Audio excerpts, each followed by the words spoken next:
आज के क्लास में हम लोग देखेंगे सिंपल इंटरेस्ट के आगे के जितने भी हमारे टैब्स बचे हुए हैं। अगर इसके पहले के जो हम लोग 5-6 टैब पढ़े हुए हैं, अगर उसको आप नहीं देखें तो उसे आप प्लेलिस्ट में जाकर देख सकते हैं, जिससे हम लोग दर, समय, मूलधन और मिश्रधन निकालना सीखे हैं एक यूनिक कंसेप्ट के साथ विदाउट फार्मूला। और आज हम लोग वही कंसेप्ट के साथ आगे भी चलेंगे, जिससे हम लोग पढ़ेंगे इसके नए टैब को। तो पहला सवाल देखते हैं कि कोई धनराशि साधारण ब्याज की दर से 15 वर्षों में स्वयं की 3 गुना हो जाती है तो कितने समय बाद वह स्वयं की 5 गुना हो जाएगी। जो क्वेश्चन में दिया इसको ब्रीफ आप समझ लें कि राशि का बोला गया है कि 15 वर्षों में 3 गुना हो जाती है।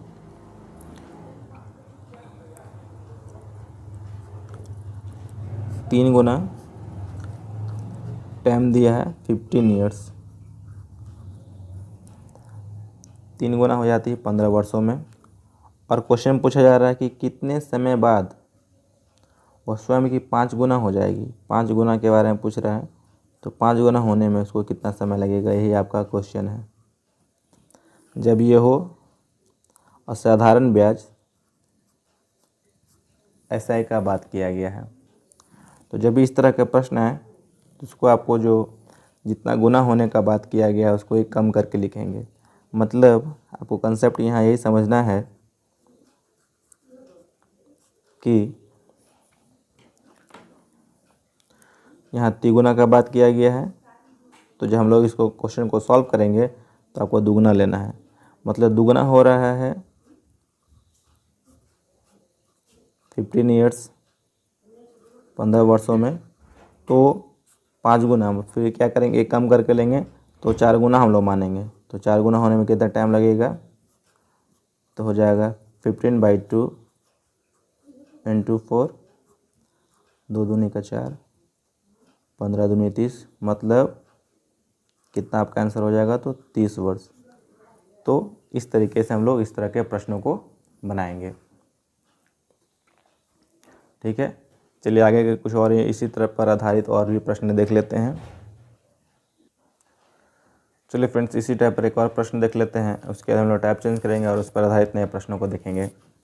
बोला गया है कि कोई धनराशि साधारण ब्याज की दर से 20 वर्षों में स्वयं की 3 गुनी हो जाती है तो कितने वर्षों में साधारण ब्याज की दर से, आपको याद रखना है कि साधारण ब्याज की चर्चा किया गया है। अगर साधारण ब्याज के अलावा चक्रवृद्धि ब्याज दिया रहेगा तो उसको हम लोग नए मेथड से सॉल्व करेंगे।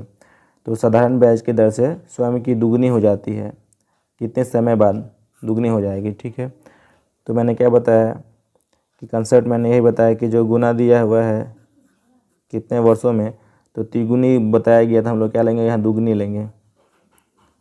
तो दुगनी मान के चलेंगे, कितना समय में हो रहा है, 20 ईयर्स 20 वर्षों में। तो यहाँ दुगनी के बात किया गया है तो 1 गुनी हो जाएगी, तो 20/2 गुना। तो सॉल्व करिएगा तो कितना हो जाएगा, 10 ईयर्स।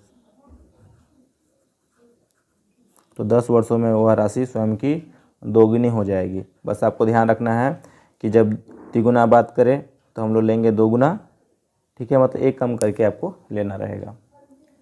चलिए इस पर आधारित और भी कुछ प्रश्नों को देखते हैं नए पैटर्न के साथ, कि और भी किस तरह के नए नए प्रश्न इस पर बन सकते हैं।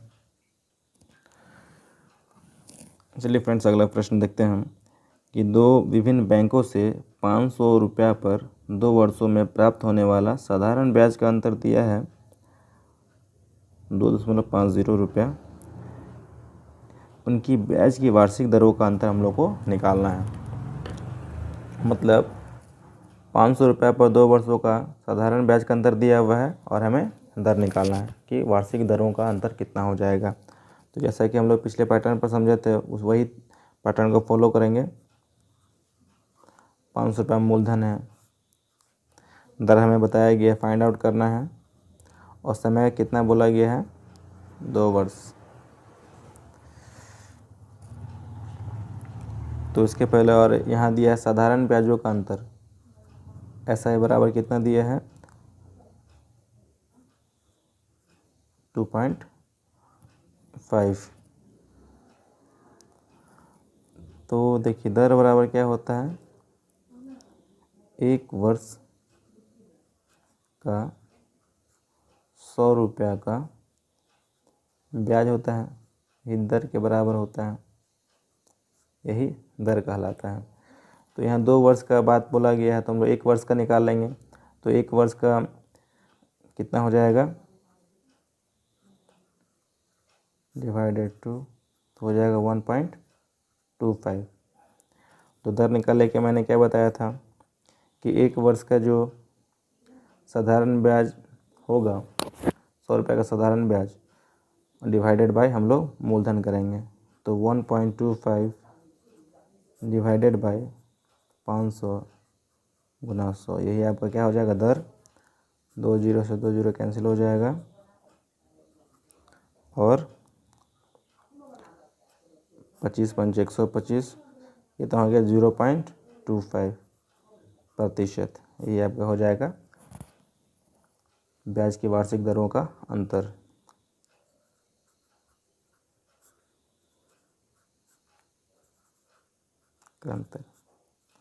दोस्तों अगर पसंद आया तो बोलिए हाँ और कमेंट में एक बार ज़रूर बताएं। चलिए अगला सवाल हम लोग देख लेते हैं।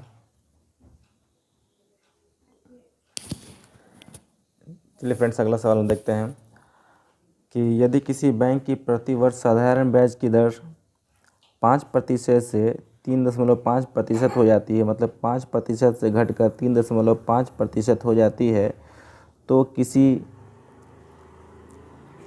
तो किसी व्यक्ति की, यहाँ व्यक्ति छूट गया, व्यक्ति की वार्षिक आय 105 रुपया कम हो जाती है, तो बताएं कि बैंक में कितने रुपए की राशि जमा की गई थी। मतलब मूलधन हमसे पूछा गया है कि वह कितना मूलधन, मतलब बैंक में कितना पैसा जमा किया गया। तो ये पूछा गया है कि जब ब्याज की दर 5% से 3.5 हो जाती है तो व्यक्ति का जो वार्षिक आय है वह कितना रुपया कम हो जाता है, 105 रुपया।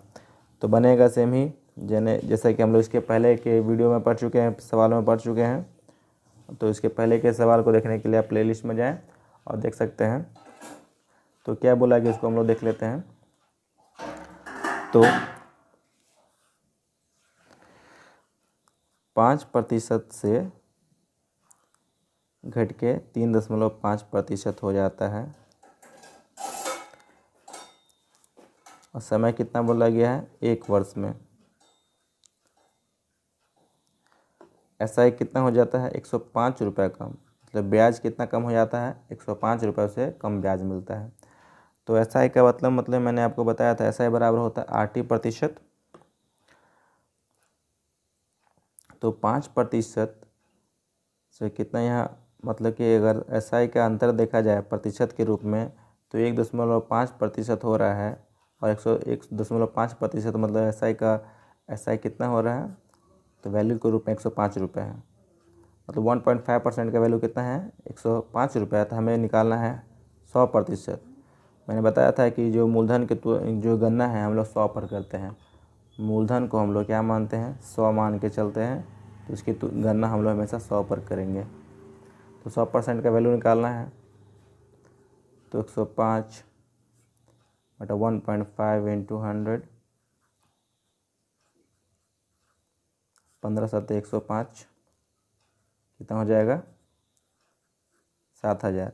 मतलब वो मूलधन कितना हो जाएगा, 7000 हो जाएगा। एक बार और समझ लीजिए फ्रेंड्स, बोला गया है कि किसी बैंक की प्रतिवर्ष साधारण ब्याज कितना घट के हो जा रहा है, 5% से घट के हो जा रहा है 3.5%। और यही ब्याज जो है अगर वैल्यू के रूप में देखा जाए तो 105 रुपये कम हो जा रहा है। मतलब कि 1.5% का वैल्यू कितना है, 105 रुपये। तो हमें 100%, क्योंकि हमें मूलधन पूछा गया कितना राशि जमा किया गया, तो 100% का वैल्यू कितना हो जाएगा, तो हो जाएगा 7000। तो दोस्तों उम्मीद करता हूँ जितने भी मैंने यह प्रश्न बताए हैं वो आपको समझ में आया होगा। अगर वीडियो पसंद आए तो चैनल को सब्सक्राइब करें। अगर इसके पहले की वीडियो को नहीं देखा तो आप उसे प्लेलिस्ट में जाकर देख सकते हैं।